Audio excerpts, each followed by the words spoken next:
Hello dear friends, welcome to learn with fun science and maths. तो आज हम class 7 chapter 15 का part 2 देख रहे हैं। हम पिछली क्लासेस में प्लेन मिरर, रिफ्लेक्शन और रिफ्लेक्शन से लाइट का डायरेक्शन कैसे चेंज होता है ये पढ़ चुके हैं। अब हम बात करते हैं स्फेरिकल मिरर की। तो स्फेरिकल मिरर में क्या होता है कि मिरर का जो शेप है वो मिरर की तरह हो जाता है। तो कहीं से तो वो अंदर की तरफ दबा होता है, कहीं उभरा हुआ होता है। तो अगर हम एक स्फीयर बना लें, स्फीयर मतलब एक गेंद बना लें, है ना, एक कांच की गेंद बना लें। अगर हम उस कांच की गेंद को बनाकर काट दें, है ना, क्या करें, उसको बीच में से काट दें, उसमें से एक आर्क वाला पीस निकाल लें। अब वो आर्क वाला जो हमारा एक पीस आ रहा है, उस पीस में अगर हम अंदर की तरफ से रिफ्लेक्शन ले रहे हैं, अगर अंदर की साइड रिफ्लेक्ट करती है तो वो कॉनकेव मिरर, और अगर बाहर की साइड रिफ्लेक्ट करती है तो वो कॉन्वेक्स मिरर बनता है। इसका एग्जाम्पल भी मैंने कहा था आप लोगों को स्पून में देखने के लिए, है ना, कि स्पून में जो अंदर का साइड है वो कॉनकेव मिरर की तरह एक्ट करता है और बाहर का साइड कॉन्वेक्स मिरर की तरह एक्ट करता है। अब कॉनकेव मिरर से इमेज के बनने की बात कर लेते हैं। तो कॉनकेव मिरर में जो रिफ्लेक्टिंग सरफेस है वो कैसा होता है, अंदर वाला जो अंदर की तरफ डिप्रेस्ड होता है। डिप्रेस्ड मतलब दबा हुआ होता है ना, जैसे कि गुफा होती है ना, वैसे शेप इसका भी होता है, इसलिए कॉनकेव नाम रखा गया इसका, है ना। अब इससे या तो रियल इमेज बनेगी या तो वर्चुअल, किस पर डिपेंड करेगा कि ऑब्जेक्ट कितना दूर है ना। अब पता है इसके हम एक एक्टिविटी परफॉर्म कर सकते हैं। कैसे कर सकते हैं, अगर हम सनलाइट जो है उसको कॉनकेव मिरर से रिफ्लेक्ट करें और जो पेपर है उसको कॉनकेव मिरर के फोकस पे रखें। फोकस वो पॉइंट होता है जहाँ सारी लाइट जो बहुत दूर से आ रही है वो आके कन्वर्ज हो जाती है, कॉनकेव मिरर में मिल जाती है, उसे बोलते हैं फोकस। तो वहाँ पे क्या होता है, पेपर थोड़ी देर बाद जलने लगता है, क्योंकि जो सारी रेज आती है वो एक जगह कन्वर्ज हो जाती है, तो वो हीट से, सन की हीट के कारण पेपर उस पॉइंट पर जलने लगता है। अब हम एक एक करके रे डायग्राम समझते हैं कि अगर अलग अलग पोजीशन पे ऑब्जेक्ट रखा जाए तो इमेज कैसी बनेगी, कहाँ बनेगी और किस साइज़ की बनेगी। ठीक है, तो सबसे पहले समझ लो, इसमें दो टर्म है। फोकस हम समझ चुके हैं कि जिस पॉइंट पे कन्वर्ज हो रही है कॉनकेव मिरर के केस में, और कॉन्वेक्स मिरर के केस में वहाँ से डाइवर्ज होती हुई, यानी यहाँ से दूर स्कैटर्ड होते हुए दिखती है, बिखरती हुई दिखती है, डाइवर्ज होती हुई दिखती है ना, उसे फोकस बोलते हैं। अब आता है अगला टर्म, सेंटर ऑफ कर्वेचर।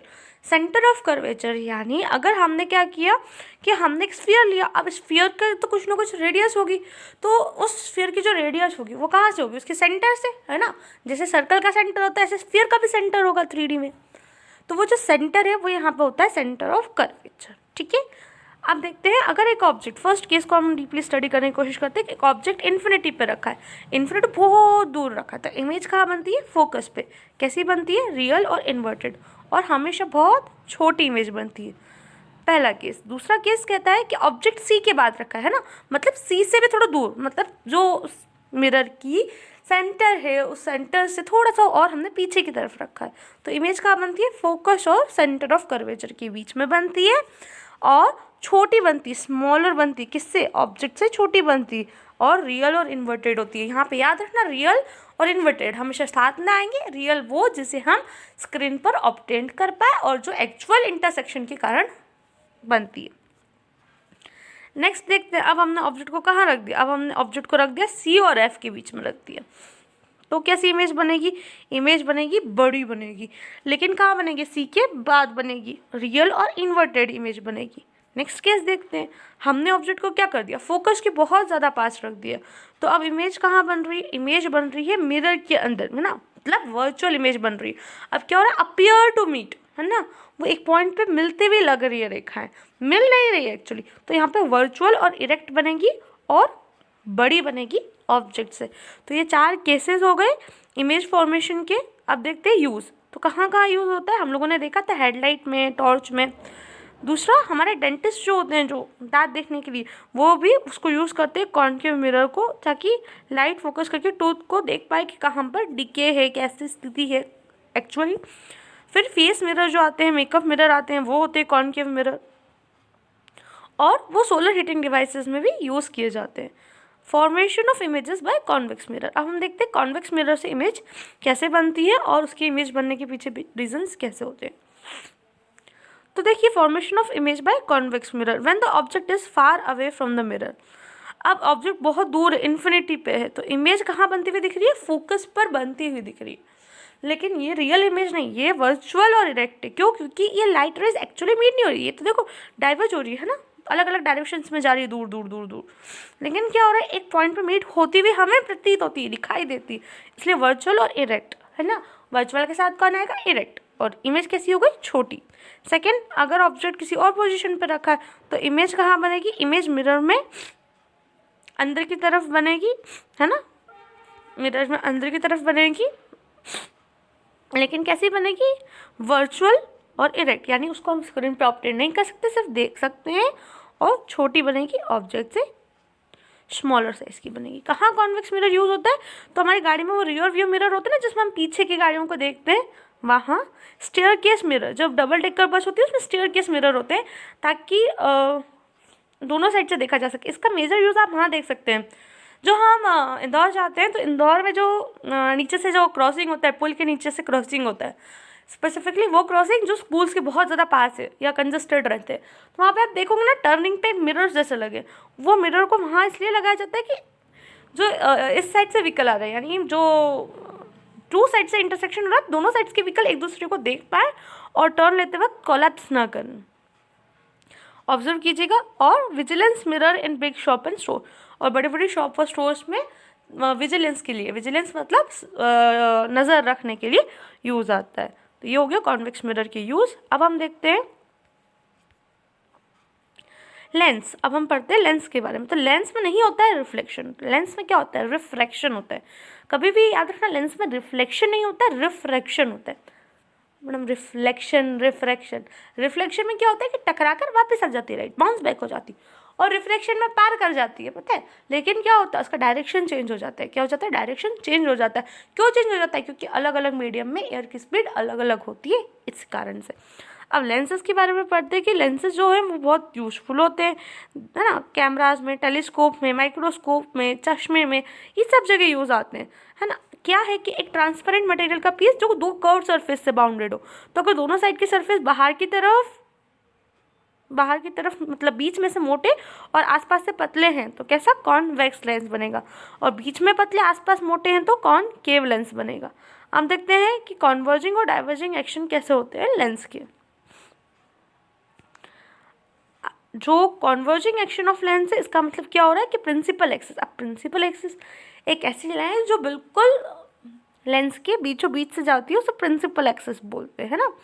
अब उससे अगर पैरेलल लाइन से आती है तो वो कहाँ होती है? कन्वर्ज होती है। कहाँ कन्वर्ज होती है? कन्वर्ज होती है मतलब मिलती है। किस पॉइंट पर? एक पॉइंट पर, उसको बोलते हैं फोकस।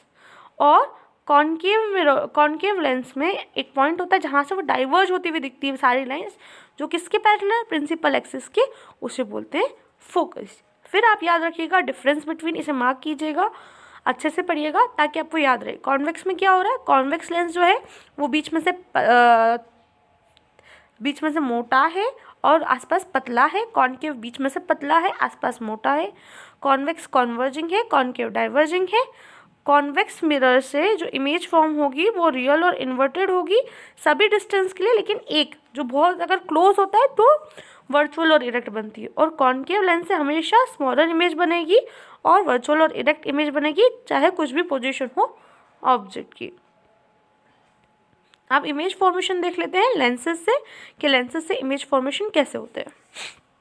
सबसे पहले हम बात करें कॉन्वेक्स लेंस। तो अगर ऑब्जेक्ट बहुत ज़्यादा दूर है तो इमेज बनती है फोकस पर, बहुत छोटी सी इमेज बनती है, और रियल और इन्वर्टेड। रियल और इन्वर्टेड मैंने कहा साथ ना आएगा, रियल मतलब जो स्क्रीन पे ऑब्टेंड हो। अब अगर बियॉन्ड 2f, फिर मैडम 2f क्यों लिख दिया? 2f मतलब वही बात है कि है ना, ये लेंस भी जो बना है तो दो सर्कल्स के हिस्से से बना है, तो वो जो दो सर्कल में से ये वाला सर्कल है, अगर हम ये वाला आर्क देखने की कोशिश करें राइट वाला, उसका जो सेंटर आएगा ना वो 2f कहलाता है, ठीक है। उसके भी पीछे रखा है तो इमेज कैसी बन रही है? छोटी बन रही है, इन्वर्टेड बन रही है और रियल बन रही है। लेकिन कहाँ बनती है? वो f और 2f के बीच में, मतलब लेंस के दूसरी तरफ फोकस और रेडियस जो उसका आ रहा है, ये अपोजिट लेफ्ट आर्क के लिए, उसके बीच में बनती है, रियल और इन्वर्टेड बनती है। अगला केस लेते हैं कि अगर फोकस और रेडियस ऑफ कर्वेचर के बीच में हमने रख दिया हो तो भी इमेज रियल और इन्वर्टेड ही बनेगी, लेकिन इस बार इमेज छोटी नहीं होगी, इस बार बड़ी हो जाएगी। और कहाँ बनेगी? दूसरी तरफ, आर के भी पीछे की तरफ बनेगी, है ना। नेक्स्ट देख लेते हैं कि अगर ऑब्जेक्ट बहुत ज़्यादा क्लोज है मतलब एफ से भी कम डिस्टेंस, फोकस से भी कम डिस्टेंस पे रखा है, तो वर्चुअल इमेज बनेगी, यानी ये स्क्रीन पे ऑब्जेक्ट नहीं होगी, है ना। जिस साइड ऑब्जेक्ट रखा उसी साइड हमें इमेज भी मिल रही है, वर्चुअल और इरेक्ट मिलेगी और इनलार्ज मतलब बड़ी मिलेगी। अब देखते हैं कॉनकेव लेंस से कैसे इमेज बनती है। तो कॉनकेव लेंस को देखिए, कॉनकेव लेंस से अगर लाइंस पैरेलल आ रही है तो हमें लगेगा कि जो इमेज बन रही है वो कहाँ बन रही है, फोकस पे बन रही है ना। तो ये बनेगी कैसी इमेज, स्मॉल और वर्चुअल और इरेक्ट, क्योंकि हमें लग रहा है, एक्चुअली मीट नहीं कर रहे हैं, तो ये वर्चुअल है, यानी ये स्क्रीन पे ऑपरेट नहीं होगी। सेकेंड केस हम देख पा रहे हैं कि अगर ऑब्जेक्ट को हम किसी और डिस्टेंस पे रखें पास लेंस के, तो इमेज जो बनेगी वो वर्चुअल भी बनेगी और स्मॉलर भी बनेगी, ऑब्जेक्ट से छोटी भी बनेगी। और इमेज कहाँ बन रही है इमेज, फोकस के भी पहले, ठीक है। अब देखते हैं लेंस। तो कॉन्वेक्स लेंस यूज़ होता है माइक्रोस्कोप में, कंपाउंड माइक्रोस्कोप में, प्रोजेक्टर्स में, कैमरा में, टेलीस्कोप में, हमारे चश्मे में, लॉन्ग साइटनेस को देखने के लिए ना। लॉन्ग साइटनेस जब हमें दूर का नहीं दिखाई देता, शायद उसे लॉन्ग साइटनेस कहते हैं। एक बार इसको आप चेक जरूर कीजिएगा।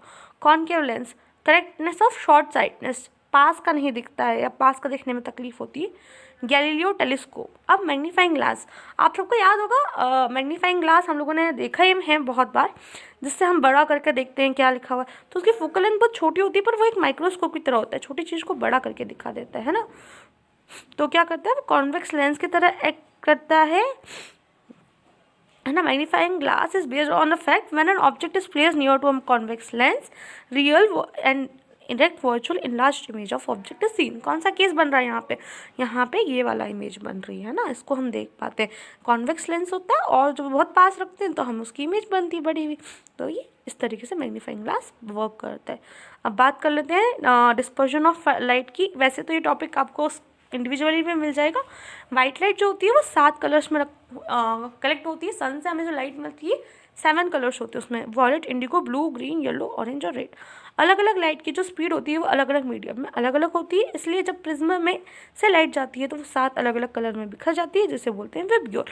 हमारे आसमान में जब बारिश होती है तब भी ये फिनोमिना देखते हैं कि जब बारिश होती है उसके बाद जब धूप आती है तो पानी की जो छोटी छोटी ड्रॉपलेट होती है वो प्रिज्म की तरह एक्ट करती है और उसमें से लाइट जो होती है वो डिस्पर्स होकर रेनबो का फॉर्मेशन करती है। रेड जो होता है वो सबसे तेज चलता है, इसलिए वो सबसे कम मुड़ता है, और वॉयलेट जो होता है वो सबसे धीरे चलता है, इसलिए वो सबसे ज़्यादा मुड़ जाता है, और इस कारण से विबग्योर का फॉर्मेशन होता है। लास्ट कॉन्सेप्ट इज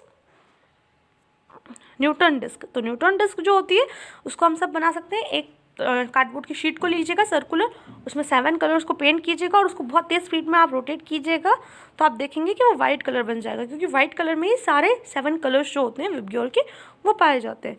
ये रेनबो का मैंने आपको बताया कि जो पानी के जो बूंदें हैं वो एक्ट करने लगती है प्रिज्म की तरह, और उस कारण से जो व्हाइट लाइट है सन से आने वाली वो स्प्लिट हो जाती है 7 कलर्स में।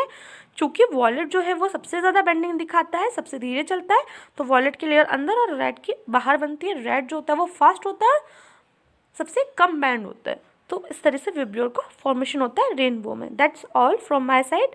आई होप आपको ये चैप्टर 15 क्लियर हुआ होगा। In case of any doubt please message me personally. Next video अगले चैप्टर का रहेगा, चैप्टर क्लास 7 का ही रहेगा। Thank you.